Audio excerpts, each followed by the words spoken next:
Hello, fellow innovators. This is Patrick Emmons. And this is Shelley Nelson. Welcome to the Innovation and the Digital Enterprise Podcast, where we interview successful visionaries and leaders and give you insight into how they drive and support innovation within their organizations. Today, we're delighted to introduce Dan Kirsche, Senior Vice President of Software Engineering at Chamberlain Group, a global leader in intelligent access solutions. Chamberlain Group, a Blackstone portfolio company, is known for its MyQ ecosystem, which delivers seamless and secure access to homes and businesses. Their well-known brands, including LiftMaster and Chamberlain, are found in over 50 million homes, with more than 10 million users relying on the MyQ app daily. Dan graduated from Northwestern University's Kellogg School of Management with an MBA in entrepreneurship, business strategy, and decision science, and from the University of Illinois, Urbana-Champaign with a BS in computer science. Prior to his current role, he served as CTO at Kirsche. We're excited to delve into Dan's insights on the future of intelligent access solutions and the innovations driving Chamberlain Group's success. Welcome to the show, Dan. Thank you. Great to be here. Dan, it's great to have you on here. If you don't mind, if you could share with our listeners a bit more about your role at Chamberlain. Sure. So I'm still really new at Chamberlain. So like any new role, you're still kind of exploring what you need to do. But I was hired to, as SVP of software engineering, really lead our software engineering practices. We have millions of connected devices that connect back to our platform every second. And so we have to make sure that we're building a scalable infrastructure for future growth, as well as build out new capabilities, new innovative capabilities. So my team is like any other, full stack, front end, mobile, back end, testing, and we're doing a little bit of Gen AI as well. So leading that team forward. Awesome. For people who don't know, you probably have a Chamberlain product. If you live in a home with a garage, was it 80%, 90% likely you have, if you have a garage opener, you have one of Chamberlain's garage openers? What is the market saturation for Chamberlain at this point? It's pretty high. It's pretty high. Yeah. When you talk to folks, when I'm talking to friends and family and telling them what I'm doing, I start off by saying, do you have a garage door? Okay. If you have a garage door, your garage door opener is probably what? LiftMaster? Most people will think about it and then say, yeah, I think it is. And then I ask, do you have the MyQ app? Mm-hmm. And then that's when they say, oh yeah, of course, I get notifications from MyQ all the time. That's what I do.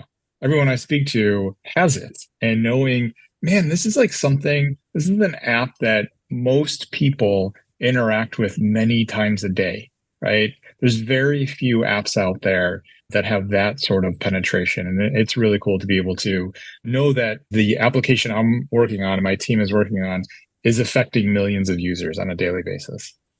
That is really cool. And I know you're relatively new at the organization. I can't remember when the integration with Amazon went through, but I remember seeing it on Amazon when Amazon let me know that they can deliver stuff to my garage now instead of dealing with the porch pirates. Yeah, absolutely. That was about 5 or 6 years ago. Is it really that long ago? Wow. Yeah. Okay. Yeah. Amazon Key. And we've since integrated with Walmart as well as some car companies so that the cars can seamlessly provide access back into your home as you drive up. Wow. That is awesome. So, you said that your mandate for coming in and your goals and your objectives with leading and advancing and expanding the software engineering practices, conversations we've had previously. I know you've mentioned that like you've got an illustrious career. You've been to a lot of very well-recognized organizations here in Chicago who are known for high-quality software engineering. You mentioned that there's a lot of things that, when you engage in an environment like this that you consider repeatable or standardized or just kind of block and tackle. And I have to mention lacrosse at least 42 times in every single one of our episodes for some silly reason. And when you mentioned that, I did think about there's just what I would consider fundamentals, right? When you're coaching a team, there's fundamentals that need to be executed on of like, hey, these are the simple things. This is what a high performing team. Is that how you see it? And like, what are some of those standardized processes that you're focused on that you think are really critical to reach a high level of capability? Yeah, it's a good question. I'd say every team, every company that I've joined and looked at how do we drive better practices, drive efficiencies, what are the challenges?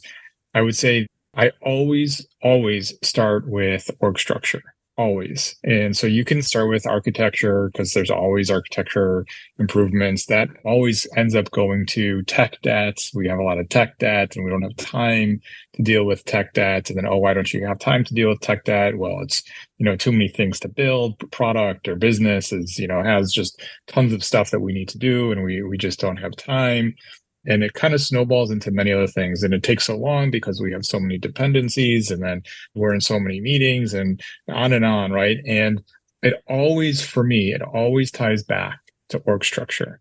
So I focus on that first. And I have throughout my career, I've kind of fine-tuned it. It's not very different, I think, than most other companies, what they implement, other tech companies kind of follow this practice as well. It's really standard agile. Right. I think that there's some really key principles that are necessary.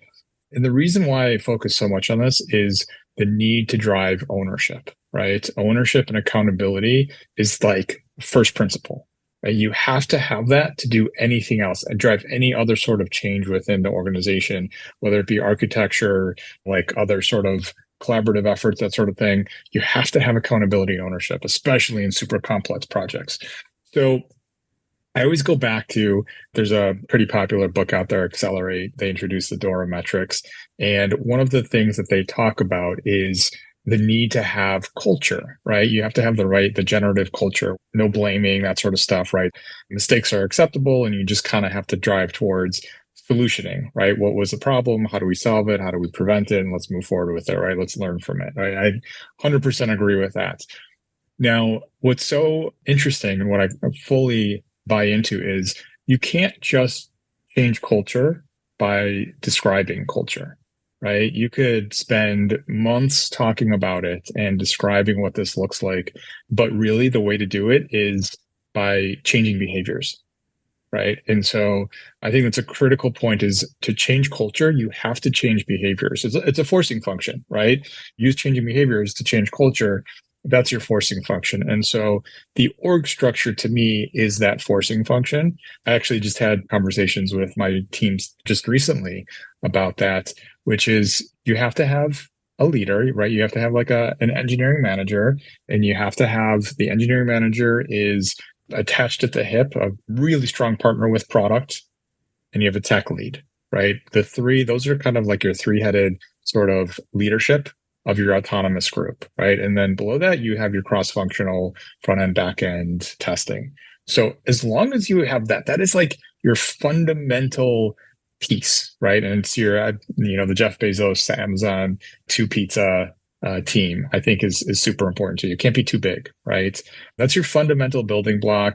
Reinforce that this team is responsible for delivery, improving delivery, identifying opportunities to build technology, to drive efficiencies.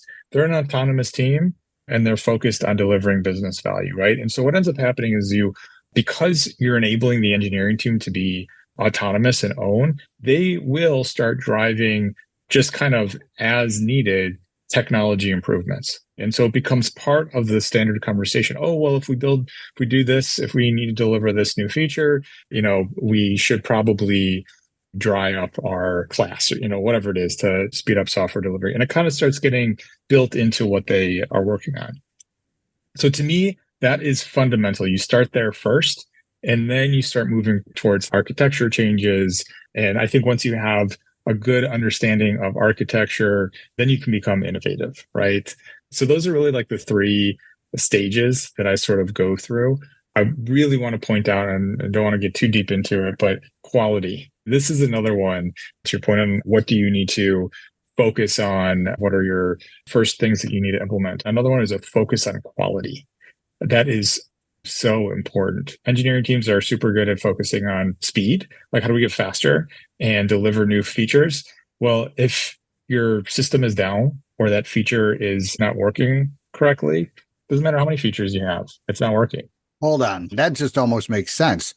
Like, what is this crazy logic you're using of like, no, we should just be pushing out bad code, right? We check the box. Sure, there's eight Yeah. bugs on that one. Don't worry about it. It's all good. Yeah. And it's so funny how uh, both prompt and engineering gets wrapped up in delivering. And, oh my gosh, got to rally around, this new feature. Let's go deliver. Yay, we deliver the feature. Then it goes out and, oh, we've got some bugs coming in. All right, well, let's put that on the backlog, Hmm. right? We'll get to it later. And so that kind of becomes the default behavior for whatever reason, because we're so high on delivering new features. And so there's just the need to bring back quality, guys. Quality is the most important thing. So I agree 100%, right? That's the foundation. Like we talk about the fundamentals, right? So there's certain things that I coach every year. So what is that thing where you're saying, hey, this is how we reinforce this focus on quality? Is there something that you do? Is there something you say? Is there OKRs? Is there KPIs? Is there some kind of metric or Yeah, absolutely. I mean, I think there's a few things, probably two primary things. One is it's super important as a leader to get an understanding of how often, how severe your production issues are, right?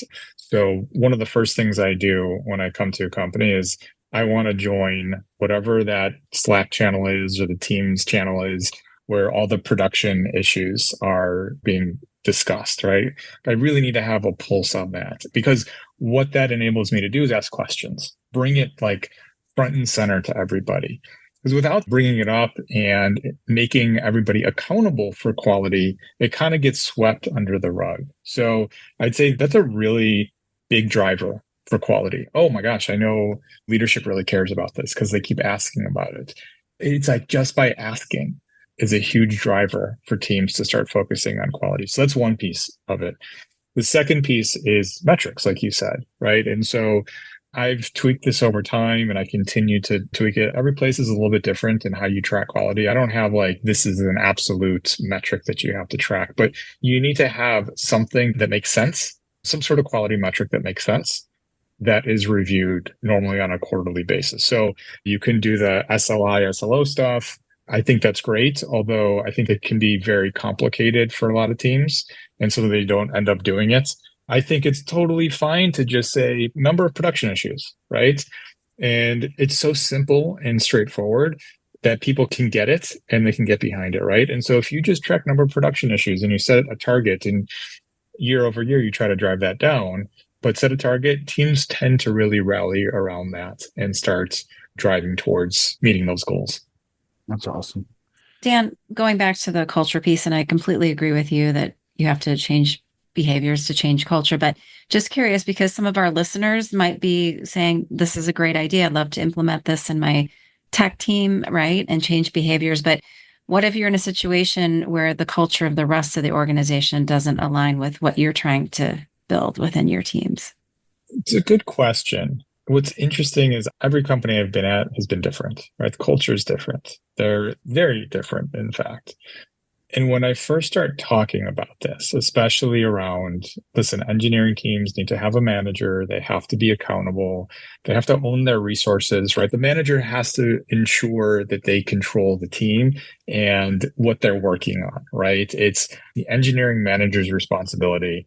And that's different than the product manager's responsibility, where product is like the what or the why, and engineering is really the how. And trying to decouple that, they can really get overlapped, especially if you don't have the right leadership in engineering, which a lot of times when I join, it's like that. So the expectation, the culture either has different expectations than what I'm bringing, or the culture itself is just different.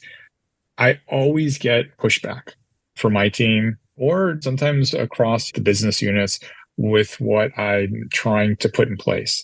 It's not huge, right? People are generally resistant to some sort of change. And so I have always, I like to talk about it for a little bit. You can't just jump into implementation. You have to circulate, communicate, explain why. I like to do this in like one-on-ones, right? With different business leaders, just talk about it, right? Allows you to fine tune your message as you connect with different business leaders and get alignment, right? Oh, okay, yeah, sure. Your team still wants to own this piece to it. Oh, that doesn't matter. Sure. Yeah, your team can own that decision, right? And you kind of tweak it a little bit, but ultimately I've found that you can always land on generality of, your engineering team construct and the responsibilities of the team. So you talk about it for a little bit and then you just have to go. There's only so much talking you can do until you just have to go and do it. Right. And then you learn. I always have the mindset we're iterative, right? We're agile, we're iterating. This isn't going to be perfect the first time. We'll figure it out. Try to get everybody to have that open mindset of, hey guys, we're agile, we're figuring this out. It's going to be okay if there's going to be some issues. And I tweak it along the way. I'd say you mold it around the edges, right? To accommodate for the specific culture. But I think you can fit this in. And I haven't found a place where I haven't been successful in implementing these changes. Awesome. Curious about the accountability ownership. You see plenty of statistics and the quiet quitting and people being a leader, right? Being accountable, whether it's at the manager level, director level. They're difficult positions. And I think and maybe I'm biased because I live in the tech world, but I think it's very difficult to find tech leaders who understand the balance of ownership, authority, and leading. And we use this term servant leadership, which I think is a great structure. It too often falls into servile leadership of I'm here to make my employees successful, not to help them be successful, not to be of service to them being successful. But is that something when you engage with an organization, I got to imagine you're assessing leadership skills at each one of these levels. And what is some of your secret sauce in addressing those challenges, whether that's coaching people up on it or identifying those types of skills? Yeah, I think that's a really good question. That is one of the hardest roles to fill. I'd say it's somewhat unique, especially in the Chicagoland area, which it's where I've had my professional career. What I have found is it's less common to have these, engineering managers that are leaders, that are owners and accountable, drive change, make decisions. They don't necessarily just write code. They're there to be a manager, right? Or a leader, I should say, more so. And so typically when I come into an organization, I think I'm all about forcing functions. I think you have to have one. I do a lot of one-on-ones. I think it's so important to get to know people. You can't get to know them in big groups. And I'm an introvert, so I prefer one-on-ones as opposed to large groups, but I also find that you just learn so much more about people. And it allows you, as you're kind of constructing the org structure, making sort of tweaks, where people fit in, right? Because it's somewhat of an art of understanding. Everyone has their strengths that we want to make sure we're focusing on, right? We're giving them the opportunity to focus on their strengths. And so finding the right place for people is super important. And that's just listening, right? That's the conversations and that's listening. So I do a lot of that. But I'm also a big proponent of you really have to understand the level that they're at in terms of their leadership capabilities and always give them a stretch opportunity, right? That is the number one way that I grow folks is give them the stretch opportunity and then support them through it, right? You don't want to give them too large of a stretch where they're struggling and you have to essentially do it for them. Or if you don't, they're going to fail. You want to give them just enough so that they can come back to you and ask questions and you can observe and see where you need to kind of catch them right before they start going in the wrong place. But it's the stretch opportunities that I think are so important. And then being there for your team to support them, right? Ensuring that they're successful, give them the confidence. I have found that to be super successful. I've seen a lot of people have really strong career growths as I kind of give them more and more and more, slowly give them larger teams, more complex projects, leadership, not just direct people leadership, but influential, right? When they're not directly reporting to you, one of the hardest things to do, right? To drive a project with a lot of people that aren't reporting directly into you. So trying to kind of slowly grow them and give them more stretch goals, super effective. So I'd say that's probably my number one secret weapon. Nice. Just to reiterate, because I think what you're doing is awesome. I think the idea that you have the one-to-ones, you do have these relationships, because I do think with the stretch goals and with growing people, it requires discomfort, right? So they're going to be uncomfortable. And even in the situation where you're supportive, it's not something that we do a lot, where it's like, hey, we're going to ask people to be uncomfortable, right?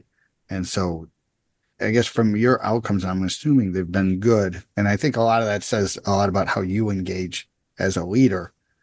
Because I think a lot of people, when I see those types of environments, you have retention issues that crawl in because it is a stretch goal followed up with not support, but maybe some feeling of failure, right? Right. So when you know you're putting somebody into that level of growth slash discomfort, right? Do you spend more time with that person? Is there anything that you could share about like how you're doing that successfully? Yeah. First, around the discomfort thing, 100% agree with you on that, right? You're building a muscle, right? When you go to the gym and you work out, you're in pain, like this is the best feeling in the world. And then you wake up the next day and you're sore, but that's your muscles growing, right? It's the same thing. I think mentally, when you build skills, you have to put yourself into positions where you're just a little bit uncomfortable, right? Just a little bit, because you do it too much. And this is, the art of it. You give somebody too much of a stretch, you're going to tear a ligament and then you're not going to recover. And so you have to be really careful with how much of a stretch. And it's just knowing the person, doing this a few times. What I have found is I focus a lot on communicating the importance of ownership and accountability. And as I do that, it's kind of scary for folks, right? Because Mm-hmm. that's tough. Like, what does that even mean? Blame. In a lot of organizations, it means blame, Blame. Yeah, right? exactly. Yeah, that's exactly right. I worked in a large mobile phone company where accountability was career ending, right? Yeah, Like considering and this was a long time ago, but it became very clear to me. It was one of my first jobs. Making yeah, decisions was not a good career choice. yeah. I totally agree. I mean, I see it all the time, right? People get put into a position where they're supposedly accountable for something, and it's just not a good project. It's not a good place to be. You're kind of like set up to fail, and then you get blamed for it. So I see that people get a little bit worried when I first start saying it. And so, like I said before, you kind of just have to do it. Yeah. You kind of just have to give them a little, don't say it too much. Don't focus too much on what accountability and ownership means. Just start giving it to them, right? Give them a little bit more of it. And yes, if you kind of have to gauge how much struggle there is, but I truly believe with that, how much time you spend on them, right? There's situational leadership, which if you've been through, I think is a phenomenal kind of, there's a framework, and I learned this. I went through the situational leadership training. There's different ways that you coach folks depending on how much skill they have, right? Where they are in their development of a specific skill. And so you just have to identify that. And maybe it's ask them questions. Maybe it's give them the project plan, right? Give them ideas on the steps along the way. Maybe it's give them steps and maybe you talk through the specific implementation, whatever it is. Maybe it's give them a partner to work with, but it's work. It's a lot of work as a leader to give somebody else something that's a stretch. You have to be really engaged to make sure that they're successful. And ultimately, that's what makes you successful. Growing leaders, I think it really expedites your own career growth. Shelly, I know your whole career, you've been focused on identification and the development of leaders within the organizations you've been at. Is there something that a characteristic or something that maybe other people just wouldn't see that you're like, yeah, this person can handle that accountability, right? Because I do think it's easily said, it's very hard to do. Yeah.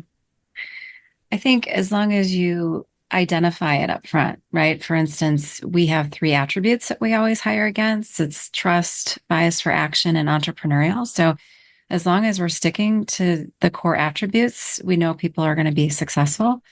So that's why I've seen it be successful in other organizations is everyone has the same North Star, the same expectations, and you have to all be marching in the same direction. You can't have different leaders hiring for different attributes and styles and whatnot.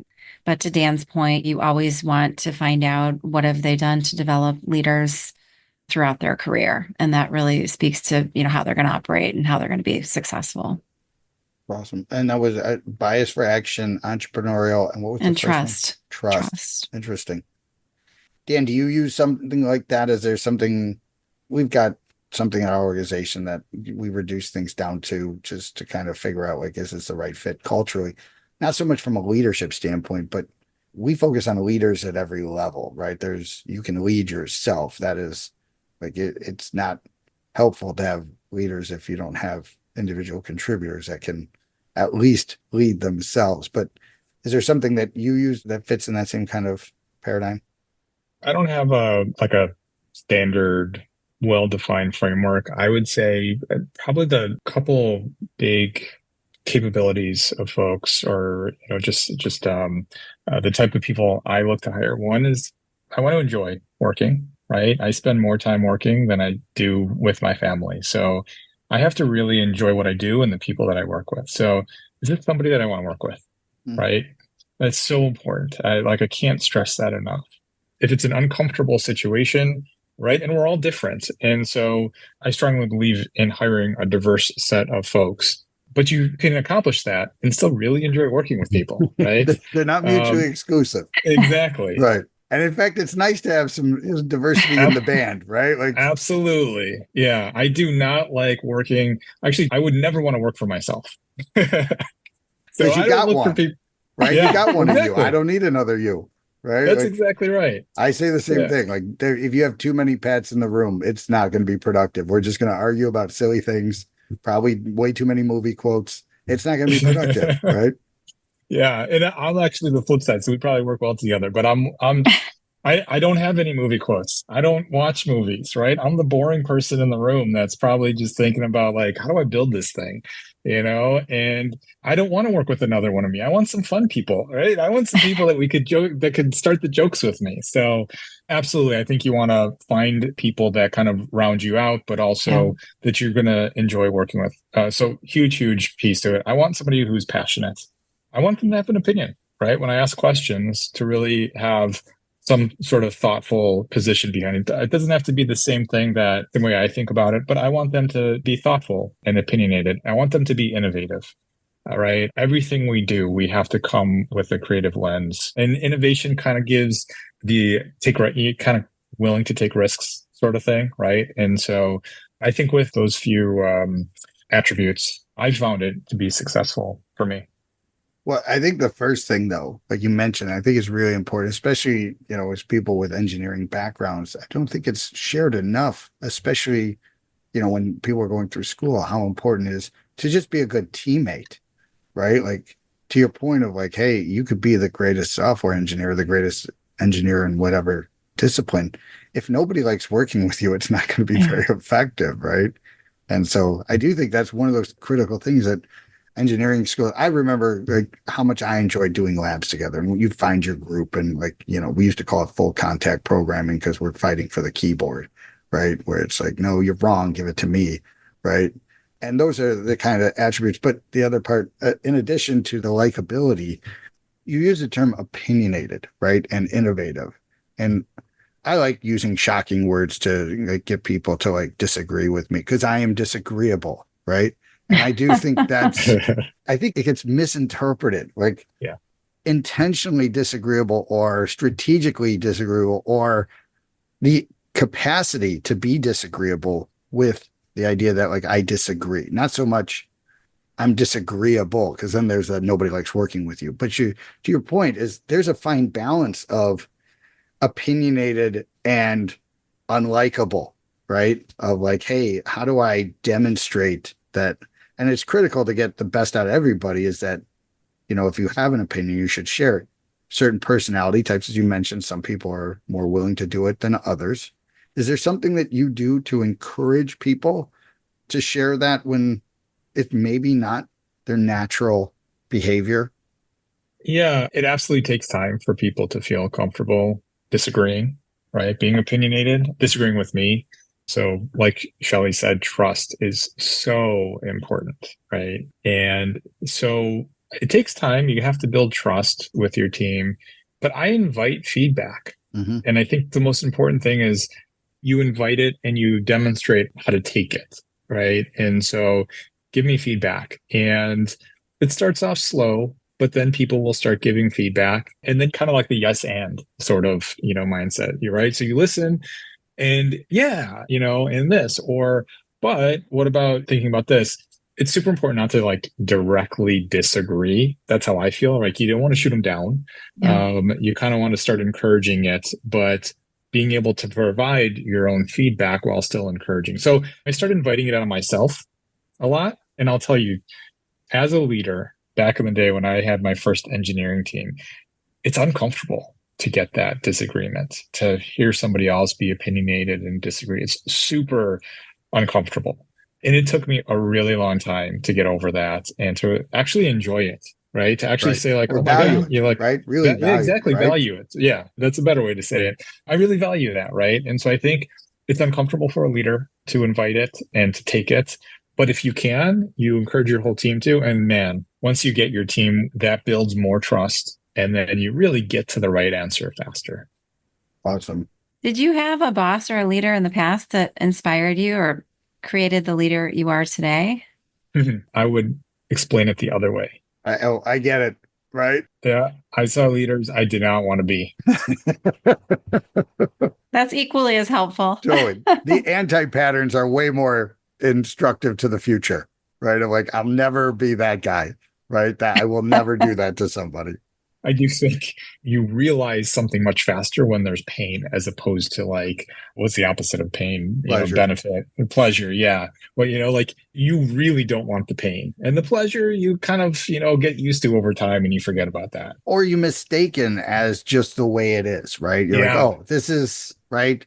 Pain you got to deal with, right? Like pleasure is like, oh, this is great. I love this chair and the coffee tastes delicious, right? And the boss is nice and he listens to me. He's not very effective, but at least he's pleasant enough to talk to me. Having to walk past all the empty parking spots at the company because none of the VPs are there in the middle of winter and you got to park like a mile out, right? To go to the big, back padding meeting of all the VPs talking about how great they are in front of 500 people. We're like, I hate all of you more today. Right. I didn't like you yesterday and I'm less motivated. Like the whole Office Space movie is like a clear, like, this is what's wrong with most tech companies. Right. Okay. So leaders, like what leaders would you learn from? Who is that? Yep. And like bad leaders learn from bad leaders. Right. Learn from bad leaders, which is ironic because one of my sons brought it up just yesterday. That he's like, I just know exactly what I won't be doing when I'm in charge. And that's like a 15-year-old. And so I do think that's really foundational. I think that's one of the bigger challenges when it comes to the tech space is that there isn't a cohesive or invested leadership development process. And I do see some of the challenges that like the not healthy disagreeable people get promoted just because they're willing to talk and be disagreeable in the absence of other people who in a not healthy environment, they're not going to have opinions because they're just going to get themselves into trouble. So they don't talk. Right. And so the advancement of some of the people that you really don't want to have leading others, unfortunately, is too high. I think on the flip side too, a lot of people get promoted because they're very, very good, but at the end of the day, they don't enjoy being managers. They just want to keep doing great work. Have you ever run into that, Dan? Oh yeah, absolutely. So, I mean, a lot of my time is spent as I'm thinking through like org structures, and I talk about engineering managers and their people leaders, and quickly people go to, but I don't want to be a manager. Like, are you saying the only way for me to move up in my career is through management?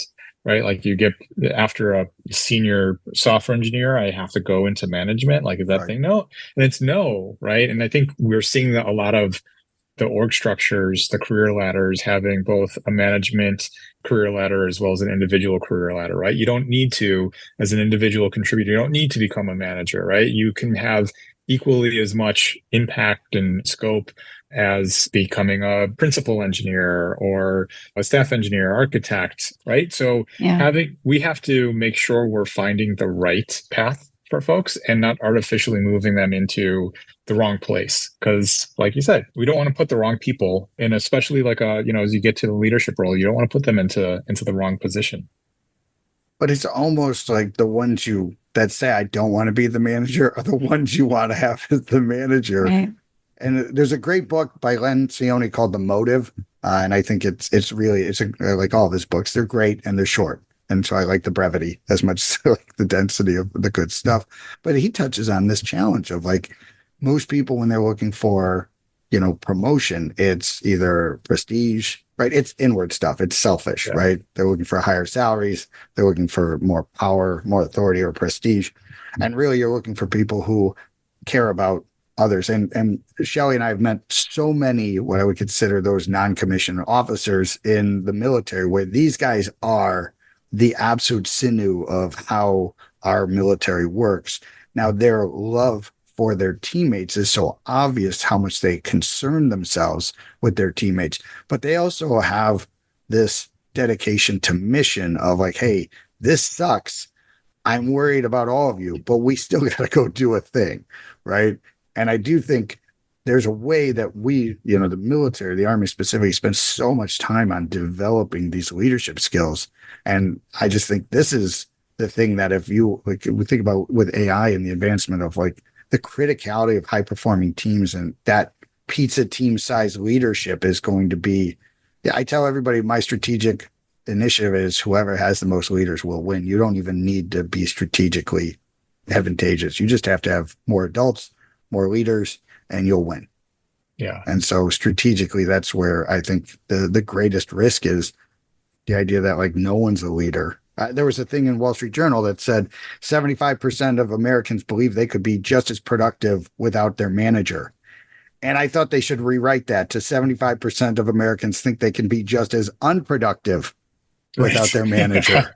Right. And I think that, and again, I'm not picking on them. I'm saying it's the absence of good leadership, right? Like, what is that clarity? And like you talk about, like, how do we get them to do the behavior before they have the belief, right? Yeah.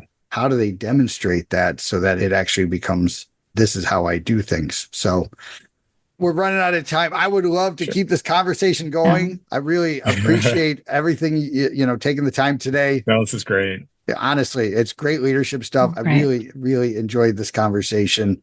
Congratulations again on the new job. Really wishing you nothing but the best. They're lucky to have you, man. Yeah. I know they're a great organization, but you're a great leader, and they're very lucky to have you. Awesome. Yeah, thanks so much. I had a great time chatting with you guys. Really love this stuff. I could talk about this for hours or days, and maybe sometime you'll invite me back and we can talk more about some innovation. Yeah, absolutely. Well, now you have no choice. Now you made a promise. I'm going to hold you to that one. So, yeah, awesome. Awesome. Thank you. So we also want to thank you, our listeners. We appreciate everyone joining us. And if you'd like to receive new episodes as they're published, you can subscribe by visiting our website at dragonspears.com/podcast, or find us on iTunes, Spotify, or wherever you get your podcasts. This episode was sponsored by Dragon Spears and produced by Dante32.